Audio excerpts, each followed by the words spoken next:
प्रेम से बोलिए बृहस्पति भगवान की जय। प्यारे भक्तों, आज आप सभी श्रवण करेंगे बृहस्पतिवार बृहस्पति देव की व्रत कथा। आज के दिन जो भी भक्त बृहस्पति देव की पूजा करके इस कथा को श्रद्धा पूर्वक श्रवण करता है, उनकी हर मनोकामना को बृहस्पति भगवान जरूर पूर्ण करते हैं। इसलिए कथा को बड़े ही श्रद्धा प्रसन्नचित मन से पूरा अवश्य सुनेगा और कमेंट बॉक्स में बृहस्पति भगवान की जय अवश्य लिखेगा। तो आइए श्रवण करते हैं बृहस्पतिवार व्रत कथा। हे बृहस्पति देव, आपकी कथा कहने वाले, सुनने वाले, हुक्कार भरने वाले सभी भक्तों पर अपनी कृपा सदा सर्वदा बनाए रखना, अपनी हर भक्तों की हर मनोकामना को पूर्ण करना। जय हो बृहस्पति भगवान की। कथा इस प्रकार है। प्राचीन काल की बात है। किसी राज्य में एक बड़ा प्रतापी और दानी राजा राज्य करता था। वह हर गुरुवार को व्रत रखकर दीन दुखियों की मदद करके पुण्य प्राप्त करता था। परंतु ये बात उसकी रानी को अच्छी नहीं लगती थी। वह न तो व्रत करती थी और न ही दान पुण्य में विश्वास रखती थी। इतना ही नहीं, वह राजा को भी ऐसा करने से मना करती थी। एक समय की बात है। राजा शिकार खेलने के लिए वन में गए। घर पर रानी और दासी थी। उसी समय गुरु बृहस्पति देव साधु का रूप धारण कर राजा के दरवाजे पर भिक्षा मांगने आए। साधु ने जब रानी से भिक्षा मांगी तो वह कहने लगी, हे साधु महाराज, मैं इस दान और पुण्य से तंग आ गई हूँ। आप कोई ऐसा उपाय बताएं जिससे कि सारा धन नष्ट हो जाए और मैं आराम से रह सकूं। इतना सुनकर बृहस्पति देव ने कहा, हे देवी, तुम बड़ी विचित्र हो। संतान और धन से कोई दुखी होता है? अगर अधिक धन है तो उसे शुभ कार्यों में लगाओ, कुंवारी कन्याओं का विवाह कराओ, विद्यालय और बाग बगीचे का निर्माण कराओ, जिससे तुम्हारे दोनों लोग सुधरे। परंतु साधु की इन बातों से रानी को खुशी नहीं हुई।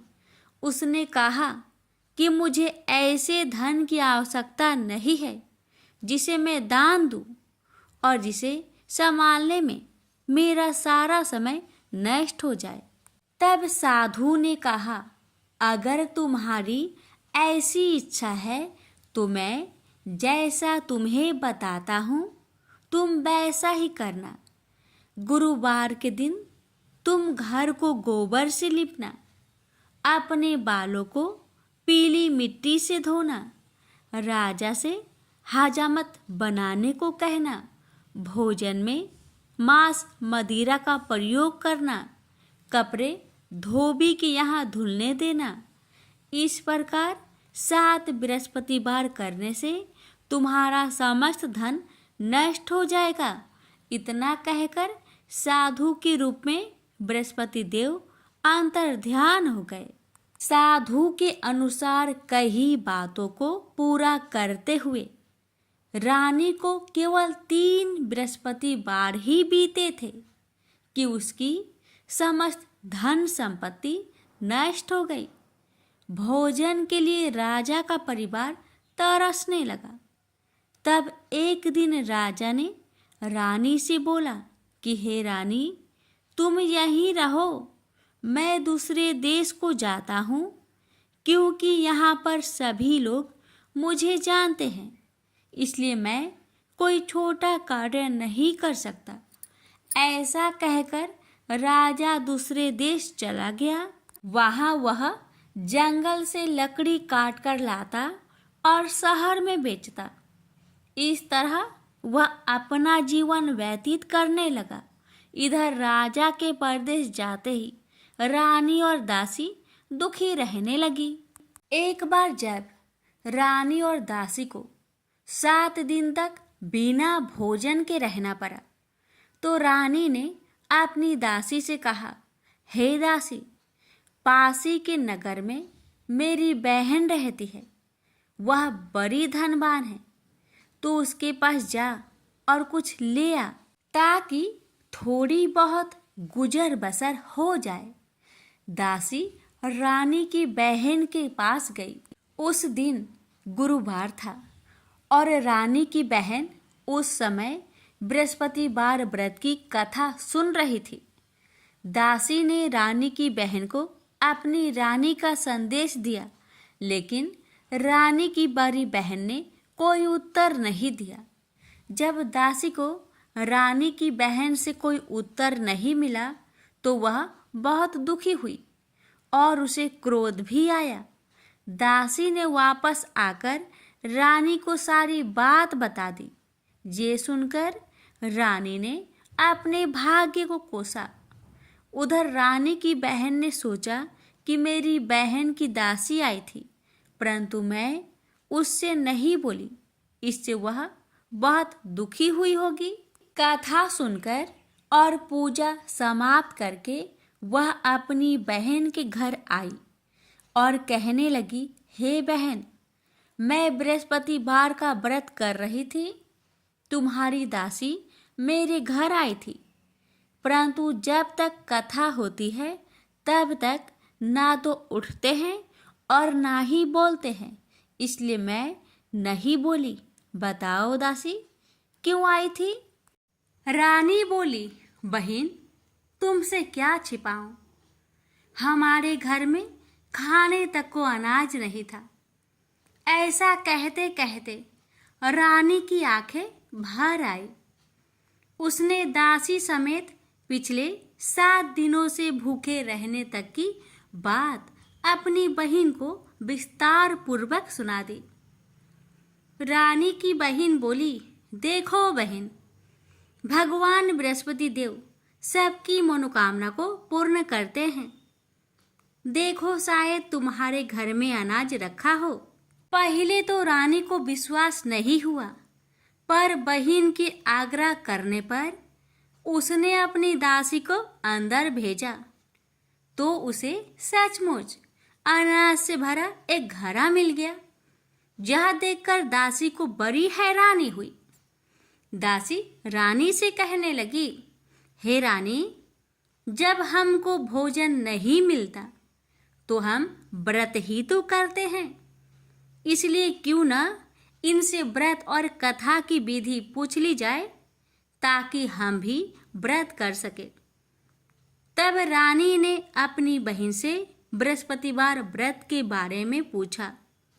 उसकी बहन ने बताया, बृहस्पतिवार के व्रत में चने की दाल और मुनक्का से विष्णु भगवान का केले के जड़ में पूजन करें तथा दीपक जलाए, व्रत कथा सुने और पीला भोजन ही करे।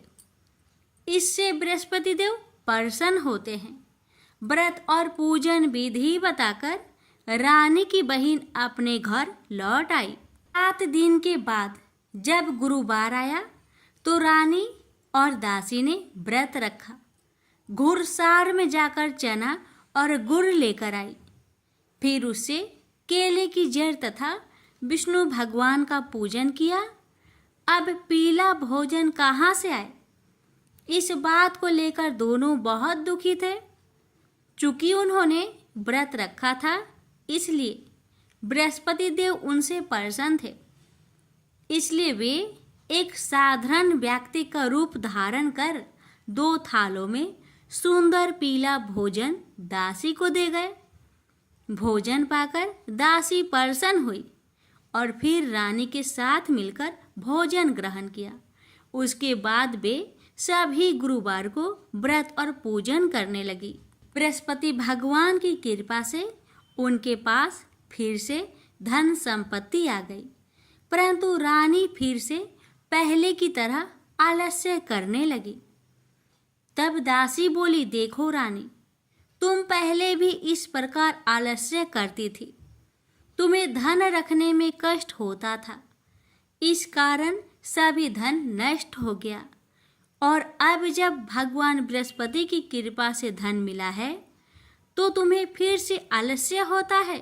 रानी को समझाते हुए दासी कहती है कि बड़ी मुसीबतों के बाद हमने यह धन पाया है, इसलिए हमें दान पुण्य करना चाहिए, भूखे मनुष्य को भोजन कराना चाहिए और धन को शुभ कार्य में खर्च करना चाहिए, जिससे तुम्हारे कुल का यश बढ़ेगा, स्वर्ग की प्राप्ति होगी और पितृ प्रसन्न होंगे।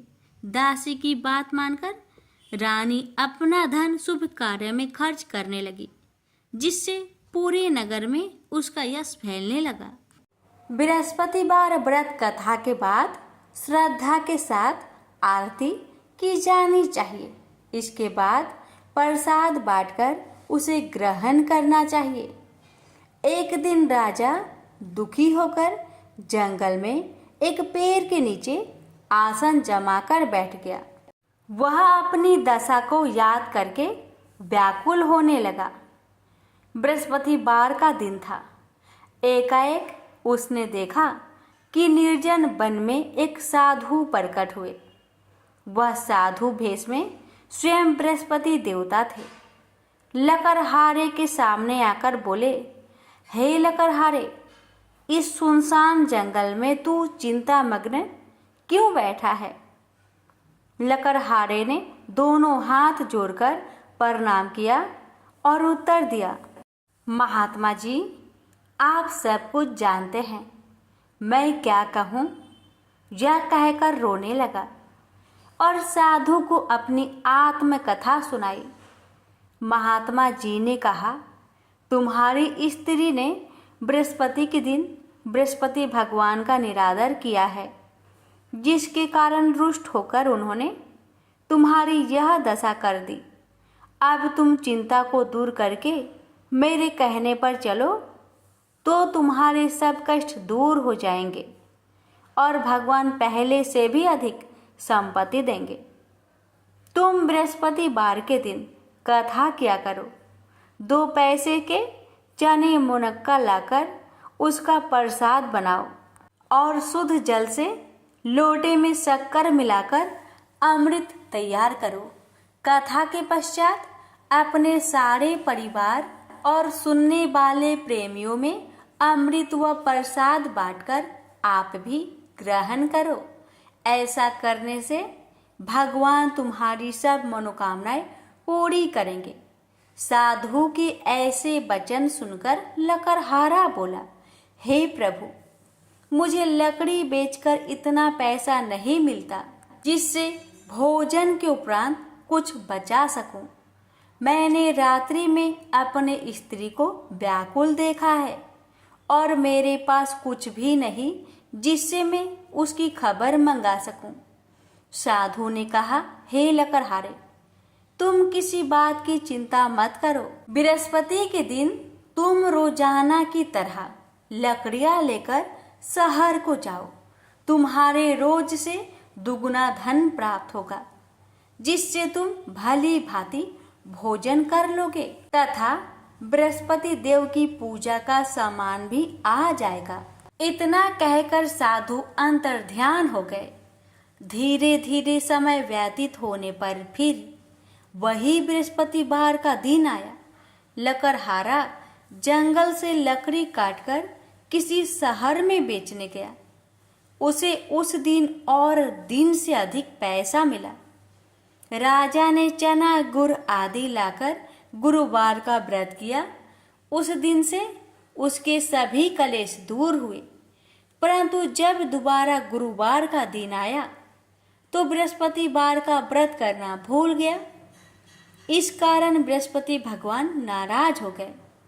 उस दिन उस नगर के राजा ने विशाल यज्ञ का आयोजन किया तथा शहर में यह घोषणा करा दी कि कोई भी मनुष्य अपने घर में भोजन न बनावे, न आग जलावे। समस्त जनता मेरे यहाँ भोजन करने आवे। इस आज्ञा को जो न मानेगा उसे फांसी की सजा दी जाएगी। इस तरह की घोषणा संपूर्ण नगर में करवा दी गई।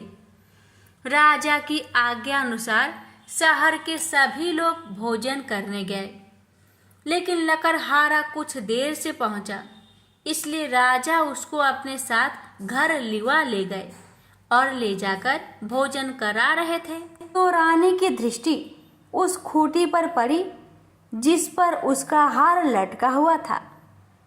वह वहां पर दिखाई नहीं दिया। रानी ने निश्चय किया कि मेरा हार इस मनुष्य ने चुरा लिया है।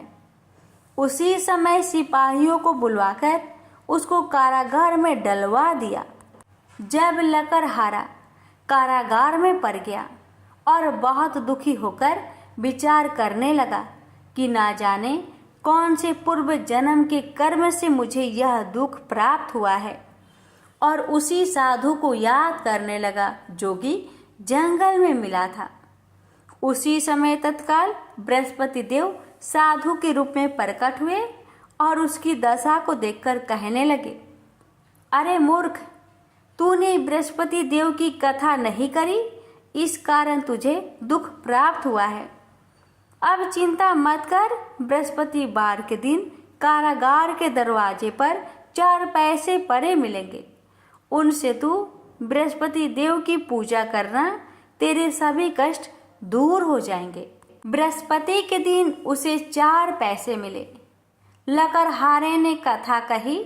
उसे रात्रि को बृहस्पति देव ने उस नगर के राजा को सपन में कहा, हे राजा, तुमने जिस आदमी को कारागार में बंद किया है वह निर्दोष है, वह राजा है, उसे छोड़ देना। रानी का हार उसी खूंटी पर लटका है।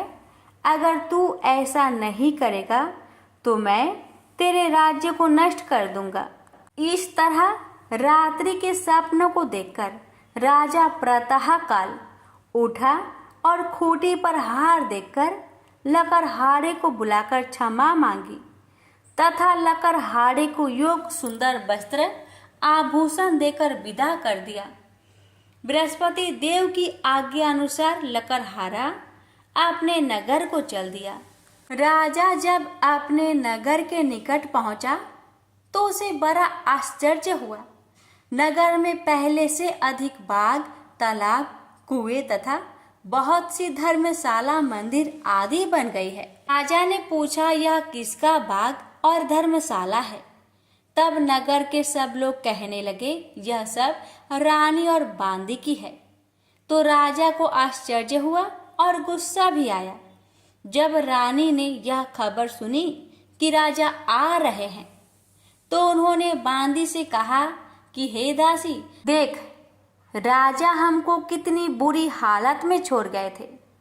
हमारी ऐसी हालत देखकर वह लौट न जाए, इसलिए तू दरवाजे पर खड़ी हो जा। आज्ञा अनुसार दासी दरवाजे पर खड़ी हो गई। राजा आए तो उन्हें अपने साथ लिवा लाई। तब राजा ने क्रोध करके अपनी रानी से पूछा कि यह धन तुम्हें कैसे प्राप्त हुआ? तब उन्होंने कहा, हमें यह सब धन बृहस्पति देव के इस व्रत के प्रभाव से प्राप्त हुआ है। राजा ने निश्चय किया कि 7 रोज बाद तो सभी बृहस्पति देव का पूजन करते हैं, परंतु मैं प्रतिदिन दिन में 3 बार कहानी तथा रोज व्रत किया करूंगा। अब हर समय राजा ने दुपट्टे में चने की दाल बांधी रहती तथा दिन में 3 बार कहानी कहता। एक रोज राजा ने विचार किया कि चलो अपनी बहन के यहाँ हो आवे। इस तरह निश्चय कर राजा घोड़े पर सवार हो अपनी बहन के यहाँ को चलने लगा। मार्ग में उसने देखा कि कुछ आदमी एक मुर्दे को लिए जा रहे हैं। उन्हें रोककर राजा कहने लगा, अरे भाइयों, मेरी बृहस्पति देव की कथा सुन लो। वे बोले, लो, हमारा तो आदमी मर गया है, इसको अपनी कथा की परी है। परंतु कुछ आदमी बोले, अच्छा कहो, हम तुम्हारी कथा भी सुनेंगे। राजा ने दाल निकाली और जब कथा आधी हुई थी कि मुर्दा हिलने लग गया, और जब कथा समाप्त हो गई तो राम राम करके मनुष्य उठकर खड़ा हो गया। आगे मार्ग में उसे एक किसान खेत में हल चलाता मिला। राजा ने उसे देख और उससे बोले, अरे भैया, तुम मेरी बृहस्पतिवार की कथा सुन लो। किसान बोला, जब तक मैं तेरी कथा सुनूंगा तब तक 4 हरैया जोत लूंगा। जा अपनी कथा किसी और को सुनाना। इस तरह राजा आगे चलने लगा। राजा के हंसते ही बैल पछाड़ खाकर गिर गए तथा किसान के पेट में बड़ी जोर का दर्द होने लगा। उस समय उसकी माँ रोटी लेकर आई। उसने जब यह देखा तो अपने पुत्र से सब हाल पूछा और बेटे ने भी सभी हाल कह दिया। तो बुढ़िया दौड़ी दौड़ी उस घोड़ सवार के पास गई और उससे बोली कि मैं तेरी कथा सुनूंगी, तू अपनी कथा मेरे खेत पर चलकर ही कहना। राजा ने बुढ़िया के खेत पर जाकर कथा कही। इसके सुनते ही वह बैल उठ खड़ा हुई तथा किसान के पेट का दर्द भी बंद हो गया। राजा अपनी बहन के घर पहुंचा। बहन ने भाई की खूब मेहमानी की। दूसरे रोज प्रातःकाल राजा जागा तो वह देखने लगा कि सब लोग भोजन कर रहे हैं। राजा ने अपनी बहन से कहा, ऐसा कोई मनुष्य है जिसने भोजन नहीं किया हो? मेरी बृहस्पतिवार की कथा सुन ले।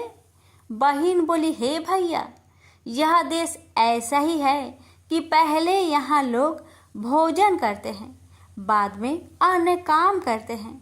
अगर कोई पड़ोस में हो तो देख आऊं। वह ऐसा कहकर देखने चली गई, परंतु उसे कोई ऐसा व्यक्ति नहीं मिला जिसने भोजन न किया हो। अतः वह एक कुम्हार के घर गई जिसका लड़का बीमार था। उसे मालूम हुआ कि उनके यहाँ 3 रोज से किसी ने भोजन नहीं किया है। रानी ने अपने भाई की कथा सुनने के लिए कुम्हार से कहा। वह तैयार हो गया। राजा ने जाकर बृहस्पतिवार की कथा कही, जिसको सुनकर उसका लड़का ठीक हो गया। अब तो राजा की प्रशंसा होने लगी।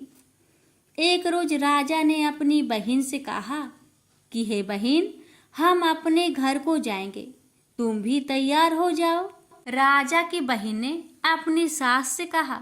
सास ने कहा, हाँ चली जा, परंतु अपने लड़कों को मत ले जाना, क्योंकि तेरे भाई के कोई औलाद नहीं है। बहन ने अपने भैया से कहा, हे भैया, मैं तो चलूंगी पर कोई बालक नहीं जाएगा। राजा बोला, जब कोई बालक नहीं चलेगा तब तुम ही क्या करोगी? बड़े दुखी मन से राजा अपने नगर को लौट आया। राजा ने अपनी रानी से कहा, हम निरवंशी है, हमारा मुंह देखने का धर्म नहीं है और कुछ भोजन आदि नहीं किया।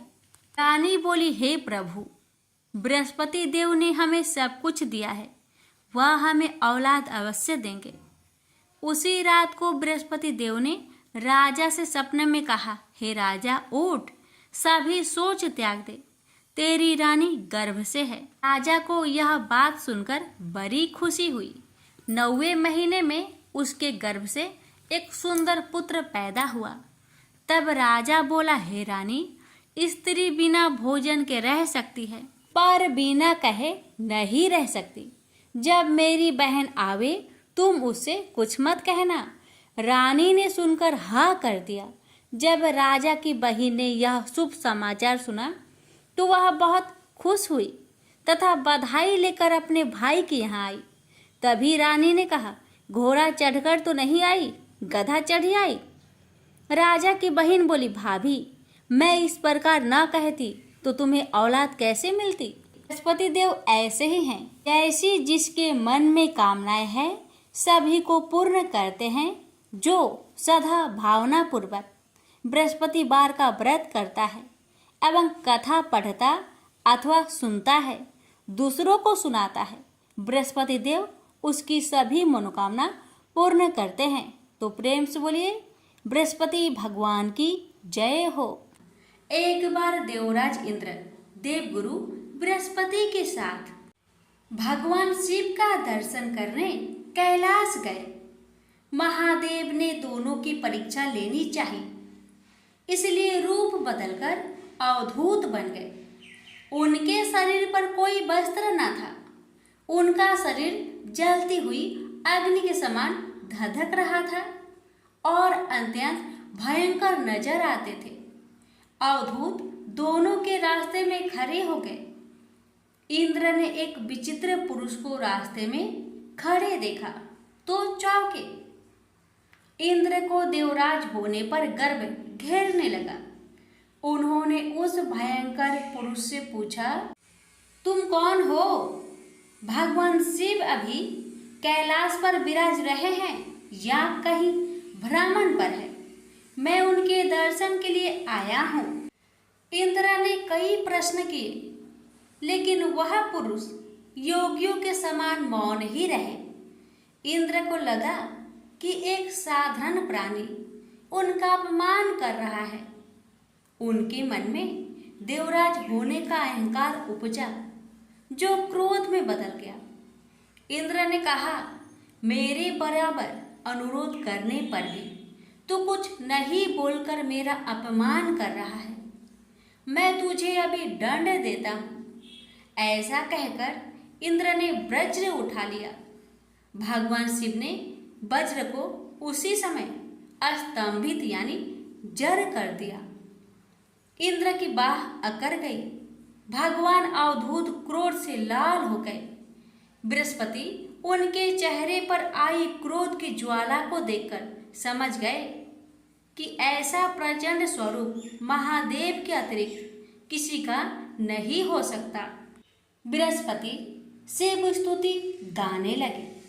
उन्होंने इंद्र को भी महादेव के चरणों में लेटा दिया और बोले, प्रभु, इंद्र आपके चरणों में पड़े हैं, आपके शरणागत है। आपके ललाट से प्रकट अग्नि इन्हें जलाने को बढ़ रही है। हम शरणागतों की रक्षा करें। बृहस्पति ने विनती की, प्रभु, भक्तों पर आपकी सदा कृपा बरसती है। आप भक्त वत्सल और सर्वसम्मत है। आप इस तेज को कहीं और स्थान दे दीजिए ताकि इंद्र के प्राणों की रक्षा हो। भगवान रुद्र ने कहा, बृहस्पति, मैं तुम पर बहुत प्रसन्न हूँ। इंद्र को जीवन दान देने के कारण तुम्हारा एक नाम जीव भी होगा। मेरे तीसरे नेत्र से प्रकट इस अग्नि का ताप देवता सहन नहीं कर सकते, इसलिए मैं इसको बहुत दूर छोड़ूंगा। महादेव ने उस तेज को हाथ में धारण कर समुद्र में फेंक दिया। वहां फेंके जाते ही भगवान शिव का वह तेज तत्काल एक बालक के रूप में परिवर्तित हो गया। सिंधु से उद्भव होने के कारण उसका नाम सिंधु पुत्र जलंधर प्रसिद्ध हुआ। जलंधर जिसका नाम शंखचूड़ भी हुआ, शिव के तेज से उत्पन्न हुआ था। इस कारण परम शक्तियों से संपन्न था। वह देवों से भी ज्यादा शक्तिवान था। वह उस तेज से पैदा हुआ था जो इंद्र को समाप्त करने वाला था। इसलिए असुरों ने उसे अपना राजा बनाया। अवधूत रूप में यह लीला करने के बाद महादेव अंतर ध्यान हो गए। अब श्रवण करें बृहस्पतिवार व्रत की आरती। जय बृहस्पति देवा, ओम जय बृहस्पति देवा, छिन छिन भोग लगाऊं कदली फल मेवा। ओम जय बृहस्पति देवा, जय बृहस्पति देवा, तुम पूर्ण परमात्मा, तुम अंतर्यामी, जगत पिता जगदीश्वर, तुम सबके स्वामी। ओम जय बृहस्पति देवा, जय बृहस्पति देवा, चरणामृत निज निर्मल, सब पातक हरता, सकल मनोरथ दायक, कृपा करो भरता। ओम जय बृहस्पति देवा, जय बृहस्पति देवा। तन मन धन अर्पण कर जो जन शरण परे, प्रभु प्रकट तब होकर आकर द्वार खरे। ओम जय बृहस्पति देवा, जय बृहस्पति देवा। दीन दयाल दयानिधि, भक्तन हितकारी। पाप दोष सब हरता, भव बंधन हारी। ओम जय बृहस्पति देवा, जय बृहस्पति देवा। सकल मनोरथे दायके, सब संचय हारो। विषय विकार मिटाओ, संतन सुखकारी। ओम जय बृहस्पति देवा, जय बृहस्पति देवा। जो कोई आरती तेरी प्रेम सहित गावे, जेठानंद आनंद कर सो निश्चय पावे। ओम जय बृहस्पति देवा, जय बृहस्पति देवा। प्रेम से बोलिए बृहस्पति भगवान की जय।